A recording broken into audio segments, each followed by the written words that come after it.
కృష్ణా జిల్లాలో అర్ధరాత్రి వేళ పెను విషాదం చోటు చేసుకుంది. నిమ్మకూరు పక్కనే ఉన్న బాపులపాడు మండలం వీరపల్లి జాతీయ రహదారి మృత్యు మార్గంగా మారింది. అందరూ గాఢ నిద్రలో ఉన్న సమయంలో రహదారిపై వెళ్తున్న ప్రయాణికులను వణికించేలా ఒక భారీ ప్రమాదం సంభవించింది. ఈ ప్రమాదంలో ఒక నిండు ప్రాణం కంటైనర్ క్యాబిన్లోనే బూడిదైపోయింది. ఆగి ఉన్న మృత్యువును గమనించలేక వెనక నుంచి దూసుకొచ్చిన కంటైనర్ చూస్తుండగానే అగ్నిగుండంగా మారిపోయింది.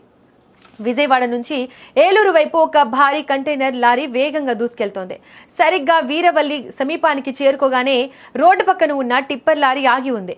చీకటి కారణంగానో లేక వేగం నియంత్రించలేకనో కానీ కంటైనర్ డ్రైవర్ ఆ టిప్పర్ను గమనించలేదు. అతివేగంతో ఉన్న కంటైనర్ ఆగి ఉన్న టిప్పర్ను వెనుక నుంచి బలంగా ఢీకొట్టింది.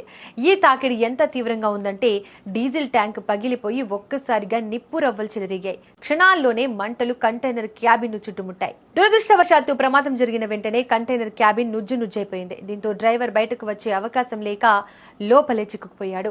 మంటలు వేగంగా వ్యాపించడంతో అతను సీట్లోనే సజీవ దహనమయ్యాడు. స్థానికులు ఇతర వాహనదారులు కాపాడే ప్రయత్నం చేసినా మంటల వేడికి ఎవరు దగ్గరకు వెళ్లలేకపోయారు. ఆ ఆర్తనాదాలు ఆ మంటల్లోనే కలిసిపోయాయి.